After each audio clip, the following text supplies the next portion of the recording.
Salam,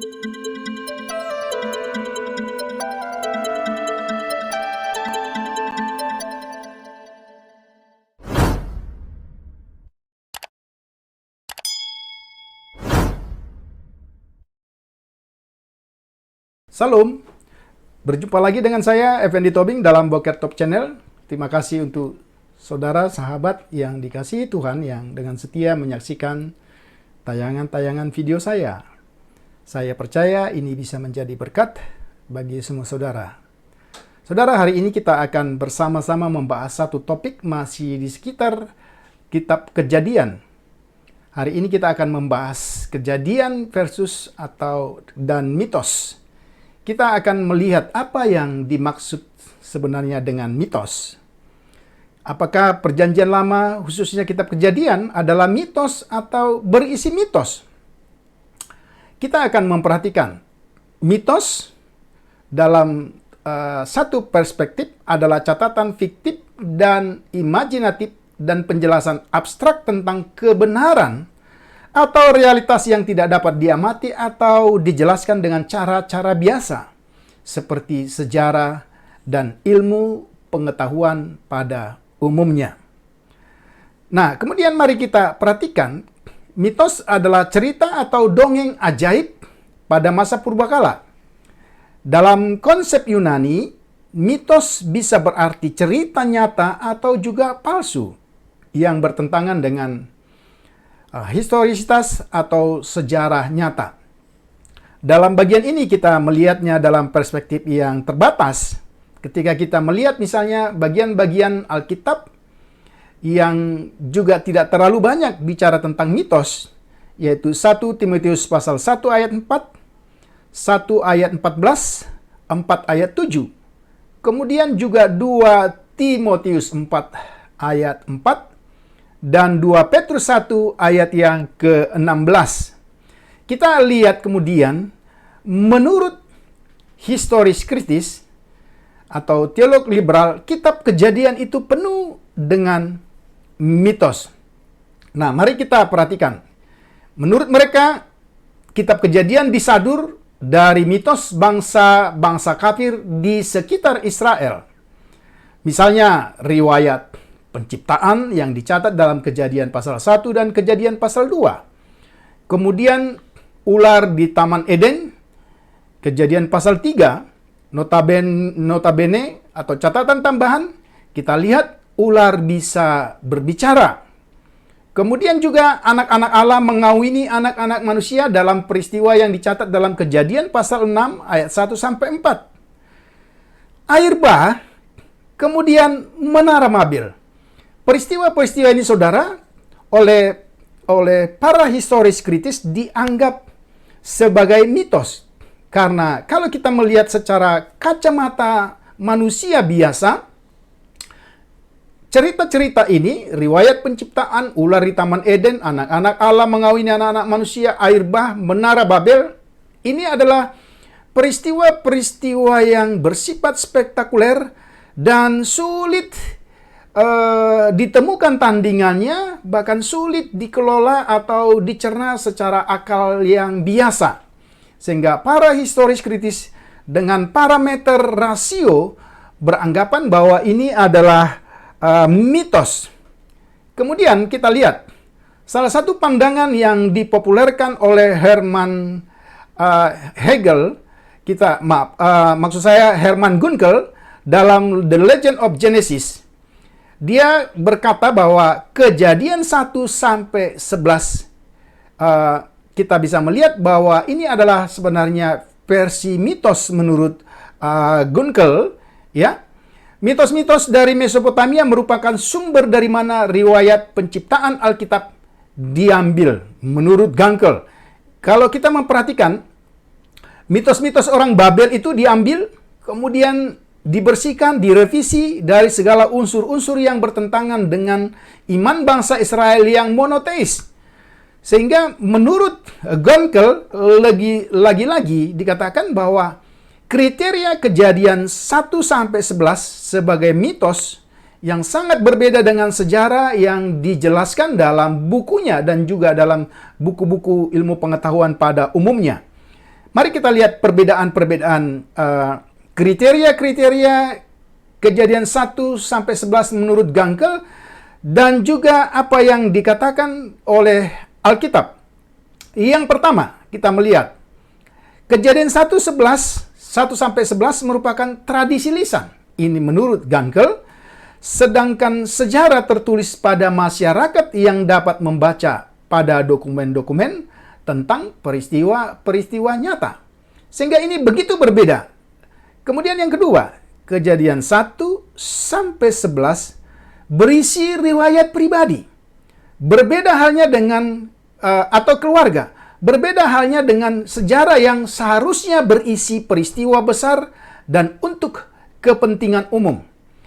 Kemudian yang ketiga, Kejadian 1 sampai 11 menurut Gunkel berdasarkan imajinasi pencerita. Berbeda halnya dengan sejarah yang seharusnya berdasarkan bukti-bukti dari tangan pertama. Dari tiga hal ini maka kita bisa melihat ada perbedaan kriteria sejarah menurut Gunkel dengan versi yang dicatat oleh Alkitab. Kemudian yang berikutnya, yang keempat, Kejadian 1 sampai 11 meriwayatkan peristiwa-peristiwa yang mustahil. Seharusnya sejarah meriwayatkan hal-hal yang biasa terjadi. Sehingga kalau kita memperhatikan memang cerita atau kisah-kisah yang dicatat oleh Kitab Kejadian pasal 1 sampai dengan pasal 11, ada peristiwa-peristiwa yang spektakuler yang menurut historis kritis, khususnya menurut Herman Gunkel, itu sesuatu yang sulit diterima karena bukan peristiwa yang biasa terjadi. Yang kelima, Kejadian 1 bersifat puitis, bertujuan untuk menyatakan atau menginspirasi melalui cerita-cerita yang dicatat di sana. Berbeda halnya dengan sejarah yang dicatat dalam bentuk prosa. Harusnya bertujuan untuk memberi informasi saja. Kemudian yang keenam, penulis Kejadian berbeda dengan contoh penulisan sejarah Ibrani klasik seperti yang terdapat dalam 1 Samuel pasal yang ke-9 sampai dengan pasal yang ke-20.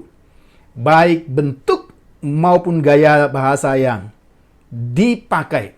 Dengan demikian dari 6 penulisan kitab Kejadian pasal 1 sampai 11 menurut versi Gunkel atau Herman Gunkel ini sangatlah berbeda dengan sejarah yang pada umumnya punya kriteria-kriteria sebagaimana yang telah dia catat. Sehingga dengan demikian dapat disimpulkan bahwa kitab Kejadian tidak lebih daripada mitos atau legenda-legenda yang tidak memiliki dasar sejarah yang kuat. Kemudian mari kita perhatikan. Kalau kita memperhatikan apa sebenarnya sejarah menurut Alkitab, ini yang kita lihat bagian yang pertama sebagai tanggapan kita. Kalau kita melihat sejarah dalam Alkitab adalah sejarah yang sesuai dengan tujuan Allah. Itu bisa kita lihat misalnya dalam Ibrani pasal 1 ayat 1 sampai 2, bahkan dalam Yohanes pasal 20 ayat 30 sampai 31.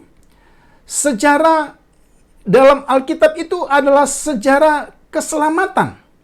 Atau dengan istilah yang sering kali kita dengarkan dalam bahasa Jerman disebut dengan Heilige Geschichte. Sejarah keselamatan.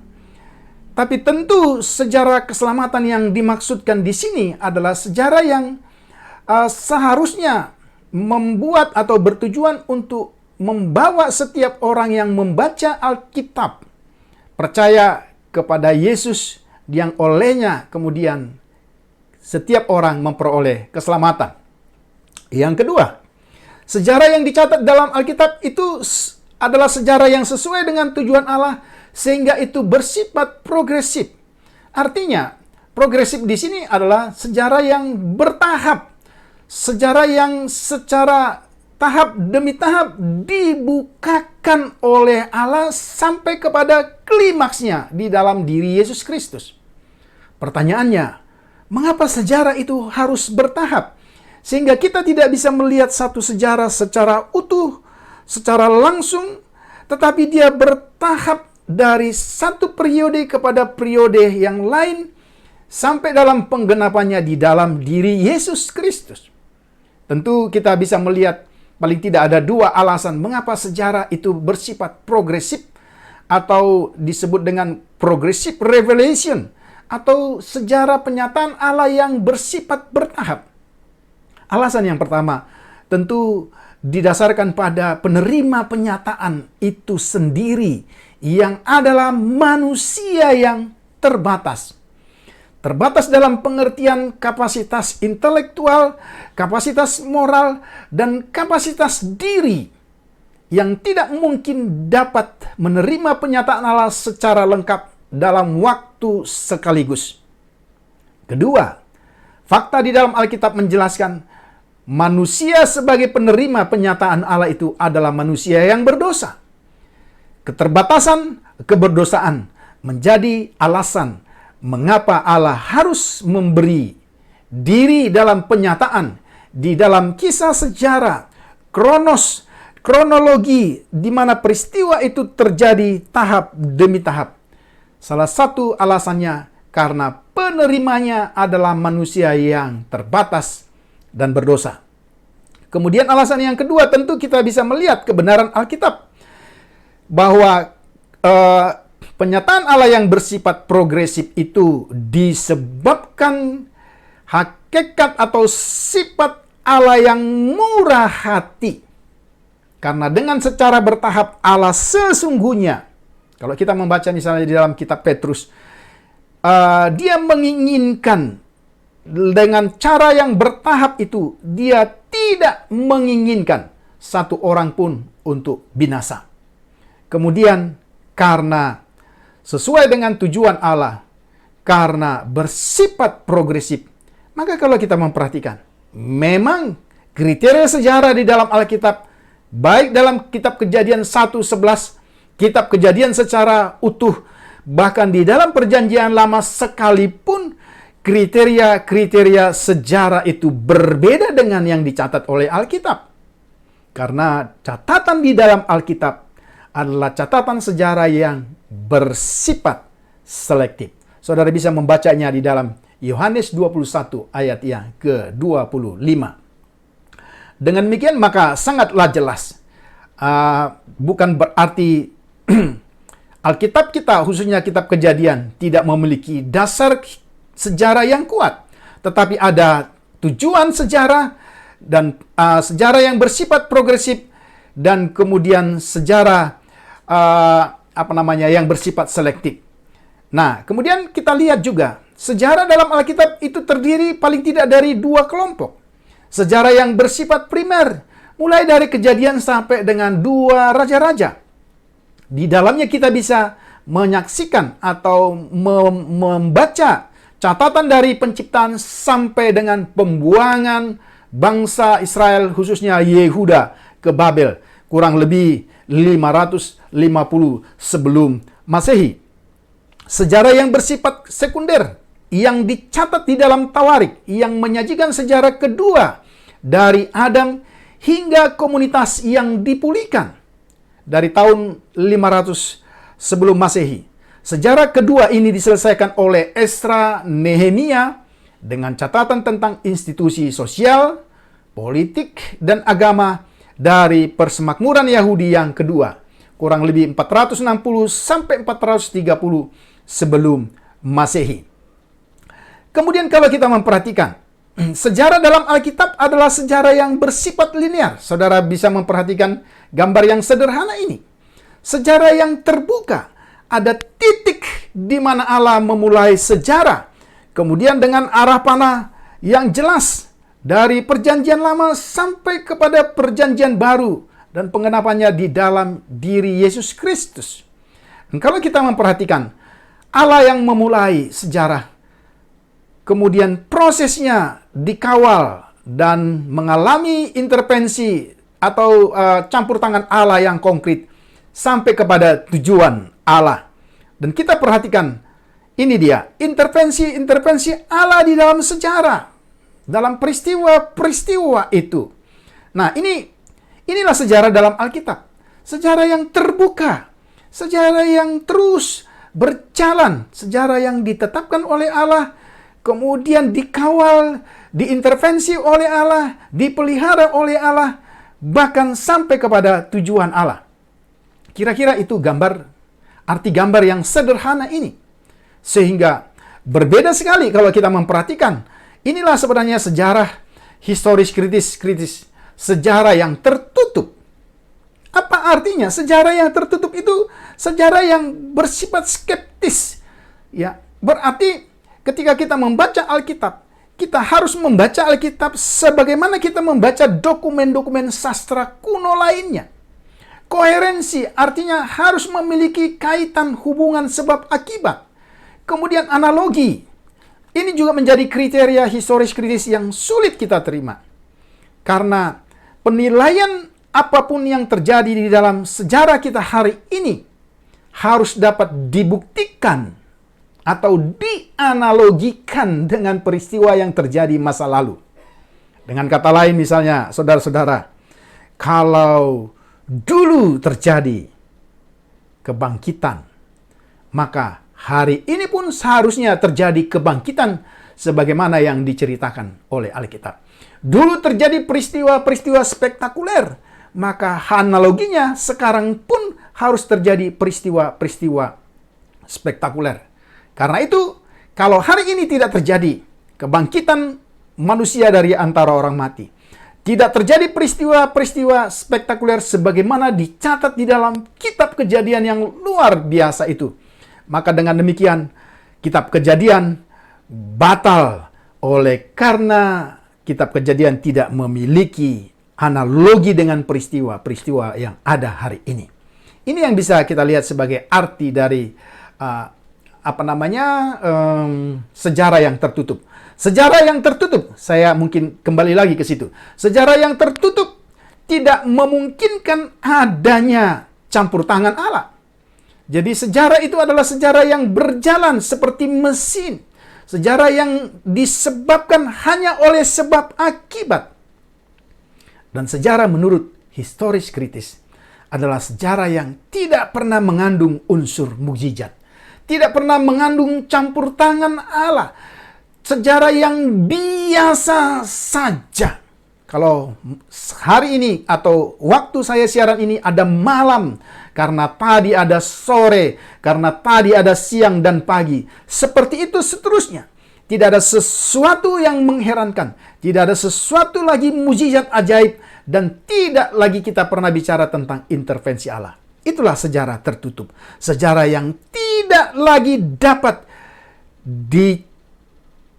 dimasuki atau tidak ada lagi campur tangan ilahi dalam perjalanan sejarah manusia. Sedemikian luar biasa. Saudara bisa memikirkan arti sejarah yang tertutup. Saudara bisa berpikir tentang implikasi-implikasi sejarah yang tertutup. Kalau hari ini dalam sejarah saudara dan saya, dalam hari-hari saudara dan saya, tidak lagi ada unsur-unsur supranatural. Semuanya hanya bersifat natural. Saudara bisa bayangkan implikasi etis, implikasi teologis, implikasi yang lain-lain dari konsep sejarah tertutup menurut historis kritis. Dan kalau kita teliti lebih dalam memang, konsep sejarah yang tertutup ini sebenarnya didasarkan kepada penolakan intervensi atau karya Allah di dalam sejarah yang sampai hari ini saudara dan saya alami dalam hidup kita. Kemudian mari kita lihat, sejarah menurut Alkitab adalah sejarah yang dibuktikan dengan penemuan-penemuan arkeologi. Sejarah patriark yang disangkal, bahkan diketeguhkan oleh arkeologi juga. Sejarah Alkitab dibuktikan dengan banyaknya unsur-unsur sejarah di dalamnya. Kalau kita membaca kemudian meneliti kitab Kejadian dan kitab-kitab lain dalam Perjanjian Lama, tidaklah mengherankan saudara. Kitab itu penuh dengan kronologi, unsur-unsur sejarah yang justru meneguhkan bahwa kitab Kejadian bukan mitos. Kitab Kejadian bukan legenda. Kitab Kejadian bukan fiktif, tapi fakta. Tapi peristiwa yang sungguh-sungguh terjadi. Mari kita perhatikan lebih lanjut. Dalam slide berikutnya, kita bisa memperhatikan. Bahkan saudara bisa menyelidiki lebih lanjut. Kita lihat, di dalam Kejadian 1 sampai 11, bahkan mungkin sampai pasal yang ke-37, kita melihat ada silsilah-silsilah yang ditulis.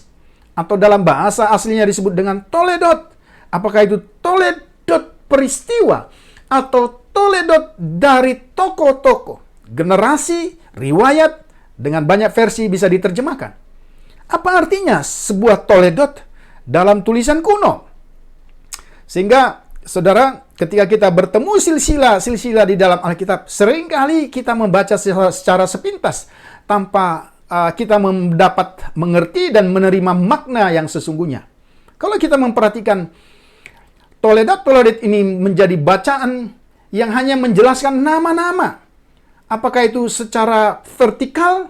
Apakah itu secara horizontal? Apakah itu secara diagonal? Ada banyak versi.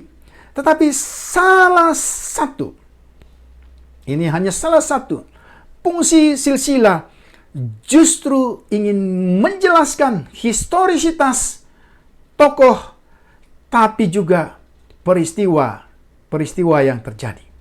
Maka saudara perhatikan, tempat-tempat silsilah, tempat-tempat toledot di dalam Alkitab kita dicatat.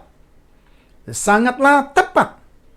Ketika saudara perhatikan Kejadian 1 sampai 11, ya, yang banyak orang berkata bahwa ini adalah kisah prasejarah di mana dibutuhkan satu bukti yang kuat.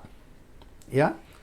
Ada orang yang berkata, bagaimana Musa menemukan, ya, bagaimana Musa menuliskan, bagaimana Musa dapat menuliskan sesuatu yang kurang lebih 2000 sampai 2300 tahun kemudian. Dia baru hadir dan mencatat ke belakang. Dan salah satu sumber penulisan itu disebut dengan sumber Toledot. Saudara perhatikan, Toledot itu menjelaskan historisitas satu peristiwa. Kita perhatikan misalnya, ya, di dalam kitab Esra, kemudian di dalam Tawarik, kemudian di dalam Matius, Lukas. Kalau saudara perhatikan kisah-kisah ini, ada Kejadian 1 sampai 11. Oke. Kemudian Kejadian pasal yang ke berapa lagi? Pasal yang kelima ada daftar-daftar di situ, ya. Kemudian Kejadian pasal yang ke-10 dan seterusnya. Saudara perhatikan, di setiap penulisan Toledot itu ada gap baik yang kecil maupun yang besar. Salah satu contoh misalnya, Toledot kita temukan pada kitab Esra, Nehemia, dan Tawarik. Pertanyaannya mengapa? Mengapa berada pada kitab itu? Karena di situ ada satu gap di mana peristiwa itu seolah-olah terputus selama kurang lebih 70 tahun. Bangsa Israel dibuang di pembuangan di Babel yang kemudian digantikan oleh Persia pada 539. Ada masa 70 tahun gap di mana seorang bisa kehilangan arah tujuan, identitas diri. Tapi ketika itu kemudian dicatat dalam Tawarik pasca pembuangan, bukankah silsilah itu ingin menjelaskan bahwa dulu Sianu, keturunan Sianu, dan seterusnya. Saudara perhatikan, bukankah silsilah-silsilah ini menjelaskan satu bukti bahwa Alkitab kita, kitab Kejadian, ya, sebagaimana Herman Ganker katakan tadi, pasal 11, pasal 1 sampai pasal 11 itu versinya seperti itu. Tapi kita bisa memberi jawaban, ada banyak silsilah yang menjadi bukti peristiwa-peristiwa itu. Meskipun ada banyak orang berkata, itu adalah peristiwa-peristiwa prasejarah dan seterusnya. Kemudian yang berikut, di dalam Perjanjian Lama ada banyak, ya, khususnya kitab Kejadian, ada banyak kronologis peristiwa penting. Salah satu yang kita perhatikan, kronologis penciptaan hari pertama, kedua, ketiga, keempat, kelima, keenam. Begitu sistematis. Ya. Kemudian kronologi air bah selama 1 tahun lebih 10 hari, kurang lebih seperti itu. Jelas sekali.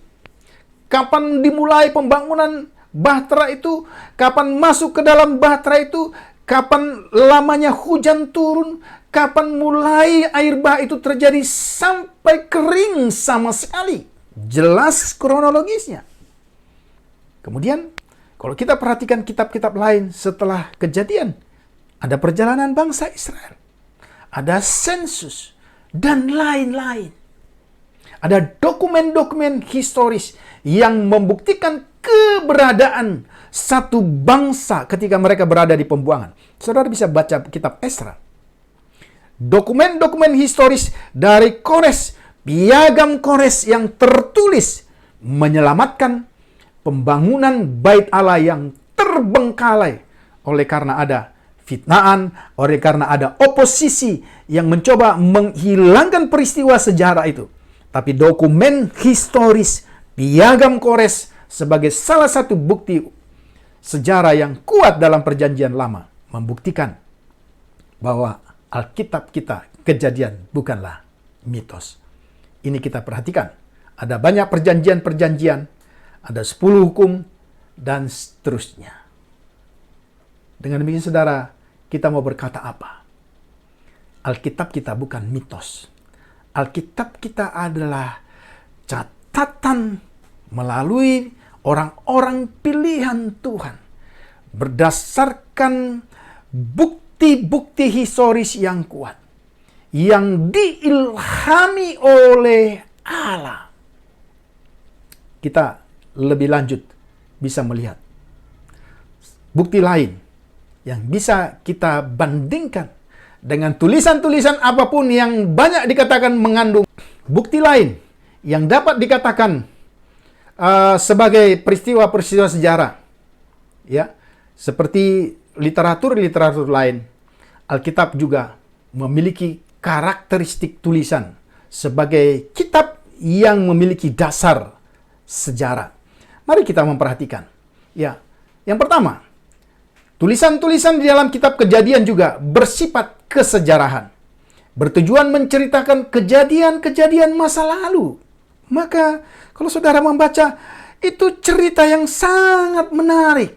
Karena dia berusaha menyajikan, mempresentasikan peristiwa-peristiwa masa lalu dengan gaya yang luar biasa. Bersifat artistik, karya seni yang sangat memperhatikan sifat artistiknya. Bisa kita bandingkan misalnya dengan kitab-kitab termasuk kitab Kejadian. Ada banyak peristiwa-peristiwa yang begitu punya nilai artistik. Tapi juga misalnya ketika kita lihat kitab-kitab lain dalam Perjanjian Lama, Rut, ya, Esther, bahkan kisah Daud, Elia, Elisa. Ini peristiwa-peristiwa yang tidak lekang oleh masa. Tapi peristiwa-peristiwa yang terus-menerus bisa tampil di sepanjang sejarah sampai hari ini. Dan semua orang tahu apa peristiwa yang terjadi dalam kisah Rut. Ya, kalau kita membaca kisah Rut, ini adalah kisah yang fenomenal. Kisah mertua yang romantis dengan sang menantu. Ratu yang kebetulan, tetapi tentu dalam pemeliharaan Tuhan, menjadi ratu menyelamatkan satu umat dari kebinasaan. Itulah Esther. Kemudian kisah Daud yang begitu fenomenal. Perjalanan Daud, kisah Daud sebagai gembala, kemudian sisi kepahlawanannya ditampilkan melawan Goliat, melawan musuhnya Saul, dan ratusan bahkan dikatakan berlaksa-laksa musuh dikalahkan oleh Daud. Elia dan Elisa, ya, guru dan murid. Kisah-kisahnya itu sangatlah artistik, sangatlah fenomenal, karena di sana kita bisa bertemu dengan kisah-kisah mukjizat yang luar biasa. Sehingga saya sangatlah heran ketika ada banyak orang berkata, ya, salah satu alasan mengapa Perjanjian Lama itu tidak dibaca karena kisahnya membosankan. Siapa bilang? Saudara mungkin salah membaca. Ya. Kemudian bersifat menghibur. Sangat memikat pembacanya dengan kisah-kisah kepahlawanan. Ada percintaan, ada pengkhianatan, ada penipuan, ada campur tangan yang ajaib dalam krisis-krisis. Ya. Sehingga kalau kita menonton film, movie atau apapun tayangan yang saudara saksikan, itu sebenarnya satu hal yang sangat biasa sekali. Ketika saudara mencoba membaca Alkitab, kitab Kejadian yang spektakuler, yang membuat itu banyak orang-orang yang hanya berpikir secara rasio, mulai mencoba mengemukakan argumentasi yang tidak dapat diterima. Alasannya, karena kitab Kejadian dan kitab-kitab lain di dalam Perjanjian Lama begitu luar biasa, bersifat artistik, didukung oleh sejarah, dan menampilkan satu tayangan atau peristiwa-peristiwa yang menghibur, menggugah, memotivasi, dan lain-lain. Kemudian kita bisa perhatikan lagi. Ya, kalau saudara perhatikan, Perjanjian Lama juga merupakan kumpulan dari banyak penulis, di banyak tempat, di banyak waktu, di banyak periode. Namun, saudara perhatikan, saya sungguh ingin berkata, saudara perhatikan, kenapa tulisan ini begitu mengalir, tidak bertentangan satu dengan yang lain, memiliki inti berita sampai kepada klimaksnya. Saudara tahu, ini ditulis oleh orang berbeda, dengan profesi yang berbeda, dengan zaman yang berbeda, tapi memiliki keutuhan cerita dan tujuan yang sama. Alasannya, inilah kisah sejarah yang sungguh-sungguh. Tapi kedua, inilah sungguh-sungguh tulisan tangan Tuhan melalui para penulis manusia. Yang berikut yang bisa kita lihat, bersifat selektif, terpilih. Kalau dia selektif, dia hanya akan menampilkan, dia hanya akan mencatat peristiwa-peristiwa yang memang menjadi tujuan dari pengarang sejati, itulah Allah, melalui penulis-penulis manusia. Ini kita perhatikan. Kemudian, realistis. Banyak orang yang berkata begini, masa itu firman Tuhan? Di dalamnya dicatat segala sesuatu yang jahat. Di dalamnya ada perzinahan. Di dalamnya ada tipu muslihat. Di dalamnya ada kata-kata iblis. Di dalamnya ada hal-hal yang jahat. Di dalamnya ada tokoh-tokoh yang manusia banget gitu. Bukan Superman sebagaimana hayalan kita pada zaman sekarang ini. Tapi manusia yang memang jatuh bangun. Mengapa? Karena Alkitab kita itu memiliki karakteristik tulisan sejarah. Karakteristik yang hidup, yang bukan hanya menghibur, tapi menampilkan realita kehidupan. Dan bukankah Alkitab dalam Perjanjian Lama berkata, justru semua yang dituliskan itu menjadi pelajaran bagimu dan bagiku hari ini. Sehingga semua itu dituliskan berdasarkan data sejarah yang akurat. Kalau saudara perhatikan, bukan hanya kebaikan, bukan hanya keperkasaan, bukan hanya keteladanan, tapi juga hal-hal yang buruk yang pernah dilakukan Musa, Abraham, tokoh-tokoh Alkitab seperti Daud, ya, Samuel, Imam Eli, semua tokoh-tokoh ini menampilkan sisi hidup yang lengkap. Apakah itu baik? Apakah itu benar? Apakah itu jahat atau salah? Karena apa? Karena buku kita ini adalah tampilan realita yang sesungguhnya. Alkitab kita tidak dipoles. Alkitab kita diseleksi, iya, tapi tidak dipoles. Dia menampilkan realita. Karena justru dari realita itu, firman Tuhan berkata, justru itu menjadi pelajaran bagi kita hari ini. Kegagalan bangsa Israel berkali-kali dan terus-menerus terjadi sebagai bangsa pilihan. Itu menjadi fakta, menjadi realita yang harusnya menjadi pelajaran penting untuk tidak terjadi lagi bagiku dan bagimu, bagi kita semua hari ini. Kemudian Mari kita lihat ya, poin penting yang terakhir dari karakteristik bahwa perjanjian lama kitab Kejadian adalah penyataan. Para penulis secara konsisten menunjukkan bahwa mereka menganalisa sejarah, menuliskan sejarah berdasarkan perspektif Allah dan menjadi mediator untuk menyampaikan kebenaran ilahi kepada manusia. Raja-raja dan Tawarik tidak sekedar melaporkan tentang raja-raja yang memerintah di Israel, tetapi melaporkan bagaimana setiap raja memerintah, memperlihatkan perspektif Allah. Maka saudara perhatikan, kriteria raja dalam raja, satu raja-raja, dua raja-raja, maupun di dalam Tawarik, hanya dua saja. Tentu kriteria teknis yang lain saya tidak sebutkan. Tapi kalau kita perhatikan kriteria yang sungguh-sungguh dicatat Alkitab, ialah mereka atau raja-raja yang benar di mata Allah, satu, dan raja-raja yang jahat, berdosa di mata Allah. Ini yang kita bisa perhatikan, saudara. Ini membawa kita kepada banyak hal. Yang kedelapan, karakteristik ini juga bersifat membangkitkan respon. Ya.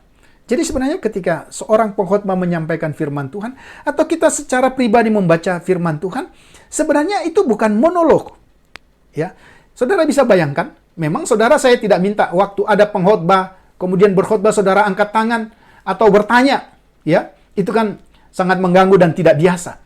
Tapi yang saya mau maksudkan sebenarnya tidak monolog. Ketika kita membaca firman Tuhan atau ketika seorang mendengarkan firman Tuhan dari mimbar oleh seorang pendeta dan sebagainya, sebenarnya terjadi respon.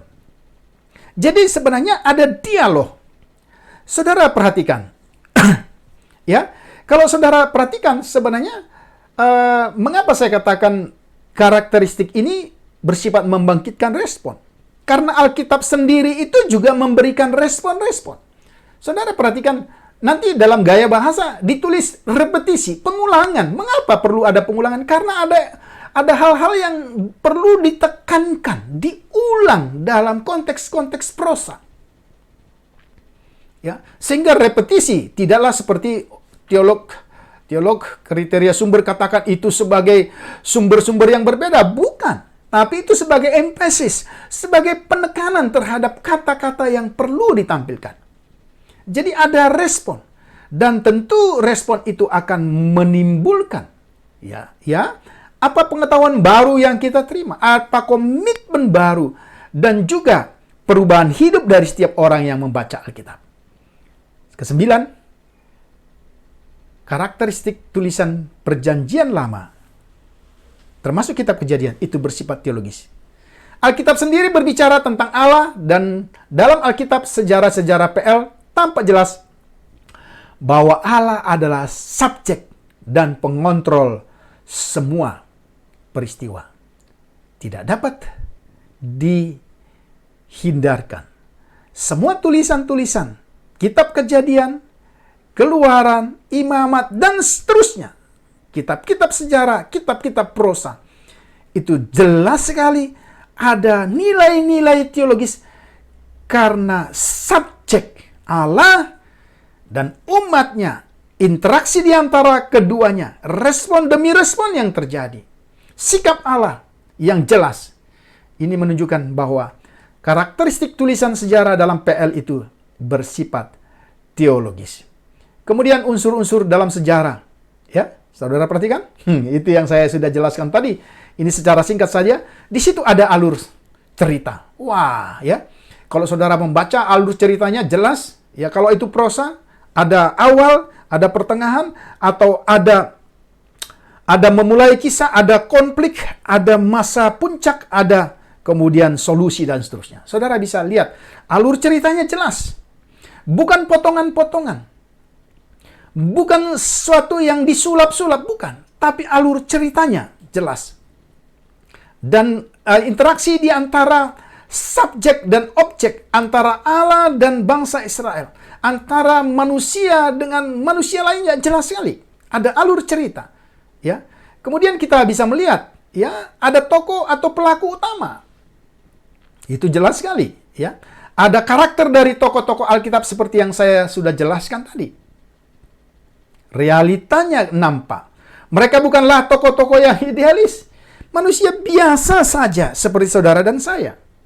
Ya, Alkitab mencatat, bukankah Elia manusia biasa, tapi dia berdoa dan apa yang terjadi? Ya, bukankah Musa manusia biasa yang juga bisa tersinggung, tapi dia berdoa mengangkat tangan, menanglah Amalek. Ya, bukankah Daniel juga manusia biasa dan dia melakukan pekerjaan-pekerjaan spektakuler yang luar biasa dalam sejarah Israel. Dan kontribusi Daniel juga luar biasa bagi satu bangsa yang berada dalam pembuangan. Demikian juga Yusuf, kalau kita kembali kepada kitab Kejadian. Demikian juga tokoh-tokoh lain, Yakub si penipu. Ya, kita perhatikan. Abraham yang membohongi sekian kali, yang akhirnya turun kepada Ishak. Oke, saudara bisa perhatikan. Nuh yang dikatakan orang benar, tapi pada satu ketika dia juga jatuh ke dalam dosa. Dan kita tidak lepas tokoh pertama dari Alkitab, Adam dan istrinya Hawa. Saudara perhatikan itu. Tetapi Tuhan memanggil dan memakai mereka apa adanya. Inilah inspirasi, bukan rekayasa.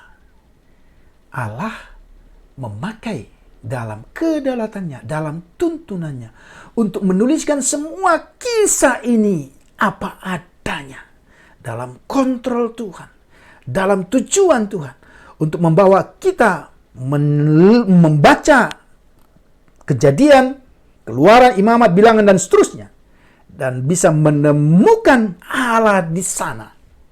Ini yang bisa kita perhatikan, saudara. Ya, ada latar belakang sejarah. Ya. Minggu lalu atau beberapa hari yang lalu saya menayangkan satu tayangan tentang makna geografis dalam Perjanjian Lama. Jadi geografis pada Perjanjian Lama bukan hanya sekedar tempat, bukan hanya sebagai dataran, bukan hanya sekedar puncak, bukan hanya sekedar ini dan itu, tapi mengandung arti teologis juga. Setiap tempat, bahkan seringkali Tuhan yang memberi nama tempat sesuai dengan peristiwa-peristiwa. Dan salah satu unsur dalam sejarah adalah latar belakang. Di sana ada geografis, ada zaman, ada politik, ada budaya. Lengkap sebagaimana peristiwa yang terjadi, memang betul-betul terjadi. Kita bisa memahami itu. Ya, membaca teks sejarah, pembaca harus menempatkan diri pada waktu, tempat, situasi waktu itu. Ini yang menjadi kelemahan kita. Ketika kita membaca Alkitab, kita sedang berpikir bahwa apa yang terjadi di dalam Alkitab seperti yang terjadi pada zaman kita. Kita memasukkan pikiran kita pada konteks Alkitab. Harusnya yang benar adalah eksegesa, mengeluarkan apa saja yang kita baca dalam Alkitab. Dan kemudian kita bisa melihat signifikansinya bagi kita hari ini. Ini yang bisa kita lihat, saudara. Yang terakhir, sebagai buku sejarah, sebagai bukan sebagai buku sejarah, maksud saya sebagai tulisan yang memiliki nilai sejarah yang akurat. Ya, Perjanjian Lama juga memiliki gaya bahasa.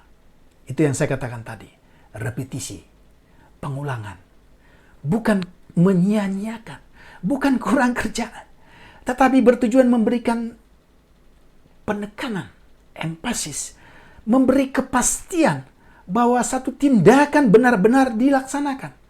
Tapi repetisi ini juga menjadi bukti bahwa penulis Alkitab sedang berdialog dengan pembacanya di sepanjang zaman. Maka untuk memastikan itu dia ulang supaya kita betul-betul bertemu dengan apa yang dimaksudkan Alkitab. Kemudian ada dialog. Dari dialog itu kita tahu. Tokoh-tokoh yang berdialog itu kita tahu. Peristiwa-peristiwa yang ditampilkan dalam dialog itu kita tahu. Dan kita menemukan esensi dari peristiwa-peristiwa itu melalui dialog-dialog yang dibangun di dalamnya. Ada sinkop, atau ini memang tidak terlalu banyak, tapi kalau kita memperhatikan sinkop atau pengabaian ini termasuk juga misalnya bisa jadi termasuk dalam kategori gaya bahasa sejarah, tapi juga bisa masuk dalam kategori puisi. Tinggal kita tergantung lihat konteksnya. Ini fungsi celah dalam beberapa hal untuk menarik perhatian pembaca. Misalnya dalam kitab Ester, yang dianggap bukan firman Allah karena tidak ada nama Allah. Justru sinkop, pengabaian, tanda kutip, seolah-olah di situ tidak ada Allah. Justru ingin menampilkan pribadi Allah secara lengkap sebagai sutradara yang menyutradarai peristiwa Ester di zaman yang gelap, di zaman di mana bangsa itu akan dimusnahkan secara menyeluruh. Tapi kita lihat, justru tampil Allah. Dan kitab Ester justru bicara tentang kedaulatan Allah. Ini luar biasa. Kemudian ada ironi. Kita bisa membaca dalam kisah-kisah Kejadian, kisah hakim-hakim, ya, ada ironi, ya, yang sebenarnya bertujuan untuk menimbulkan efek sastra. Ya, berkaitan dengan kejutan-kejutan atau hal-hal yang tidak diduga. Ya, misalnya Tuhan memilih Yakub bukan Esau. Ya. Itu contoh, ya. Yusuf yang dipakai Tuhan daripada Yehuda. Rahel lebih dicintai daripada Lea sebagai istri pertama. Haman yang akhirnya disulak bukan Mordekai. Saudara, inilah beberapa bukti yang bisa kita lihat. Ya. Nilai historisitas. Dapat saya simpulkan pada akhir bagian ini. Mungkin kejadian versus mitos. Ini bisa kita lanjutkan dalam episode selanjutnya. Jika dianggap ini sangat penting. Tapi bisa saya simpulkan. Yang pertama, bahwa kitab Kejadian bukanlah mitos. Semua fakta membuktikan bahwa kejadian adalah peristiwa yang sungguh-sungguh terjadi. Perbedaan dengan sejarah atau historiografi, ya, atau sejarah historis kritis yang ditulis atau memiliki prinsip sejarah yang tertutup. Ini disebabkan prinsip penulisan sejarah yang berbeda. Mengapa? Karena Alkitab, kitab Kejadian, ditulis sesuai dengan tujuan Allah. Satu. Yang kedua, kitab Kejadian dan kitab-kitab lain dalam Perjanjian Lama bersifat progresif, bertahap, dikondisikan pengarang ilahi dan penulis manusia sesuai dengan kondisi penerima tiap-tiap kisah, dan juga ingin menampilkan Allah yang maha murah, yang sabar, yang boleh kalau saya pakai bahasa, yang selalu ingin menyesuaikan diri dengan kondisi manusia. Yang ketiga, kisah di dalam Alkitab, peristiwa sejarah di dalam Alkitab itu bersifat selektif. Semua yang dikatakan Herman Gankel gugur karena sesungguhnya Alkitab adalah firman Allah yang dibangun berdasarkan sejarah yang unik, sejarah yang ditulis sesuai dengan tujuan Allah sendiri. Kiranya bagian firman Tuhan hari ini, paparan kita tentang kitab Kejadian versus mitos, bisa memberi wacana yang lebih luas lagi bagi saudara yang setia menyaksikan tayangan-tayangan. Tuhan Yesus memberkati. Salam.